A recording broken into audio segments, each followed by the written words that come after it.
Hello नमस्कार दोस्तों। हम आपको आज बुधवार का दिन है, उस दिन हम आपको बुद्ध देवता की कथा सुनाते हैं जो पौराणिक कथा है। संपतापुर नगर में मधुसूदन नामक का एक व्यक्ति रहता था। वह बहुत ही धनवान था। मधुसूदन का विवाह बलरामपुर नगर की सुंदर लड़की सरिता के साथ हुआ। एक बार मधुसूदन अपनी पत्नी को लेने बुधवार के दिन बलरामपुर गया। मधुसूदन ने पत्नी के माता पिता से संगीता को विदा कराने के लिए कहा। माता पिता बोले, बेटा आज बुधवार है, बुधवार को किसी भी शुभ कार्य के लिए यात्रा नहीं करते। लेकिन मधुसूदन नहीं माना। ऐसे अशुभ और शुभ की बातों को न मानने की बात कही। दोनों ने बैलगाड़ी से यात्रा प्रारंभ की तो 2 कोस की यात्रा के बाद उसकी गाड़ी का एक पहिया टूट गया। वहां से दोनों ने पैदल की यात्रा शुरू की। रास्ते में संगीता को प्यास लगी। मधुसूदन उसे एक पेड़ के नीचे बिठाकर जल लेने चला गया। थोड़ी देर बाद जब मधुसूदन कहीं से जल लेकर वापस आया तो वह बुरी तरह हैरान हो उठा, क्योंकि उसकी पत्नी के पास उसकी ही शकल सूरत एक दूसरा व्यक्ति बैठा था। संगीता भी मधुसूदन को देखकर हैरान हो रह गई कि वहाँ दोनों में कोई अंतर नहीं कर पाई। मधुसूदन ने उस व्यक्ति को पूछा, तुम कौन हो? मेरी पत्नी के पास क्यों बैठे हो? मधुसूदन की बात सुनकर उस व्यक्ति ने, अरे भाई, यह तो मेरी पत्नी संगीता है।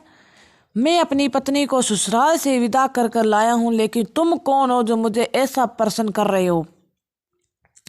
मधुसूदन ने कहा, तुम जरूर कोई चोर या ठग हो। यह मेरी पत्नी संगीता है। मैं इसे पेड़ के नीचे बिठाकर जल लेने गया।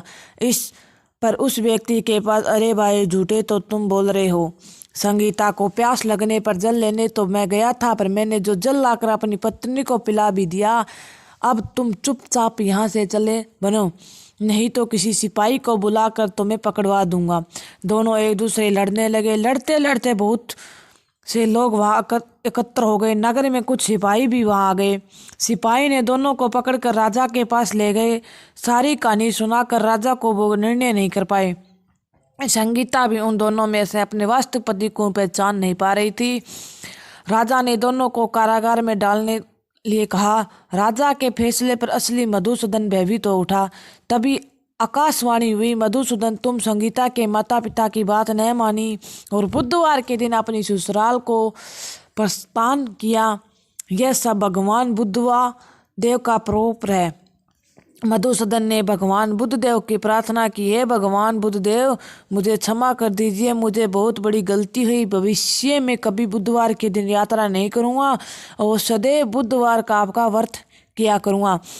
मधुसूदन की प्रार्थना करने से भगवान बुद्धदेव ने क्षमा किया। दूसरा व्यक्ति राजा के सामने गायब हो गया। राजा और दूसरे लोगों ऐसे चमत्कार देखकर हैरान रह गए। भगवान बुद्धदेव की अनुकंपा को राजा मधुसूदन ने अपनी पत्नी की सम्मानपूर्वक विदा किया।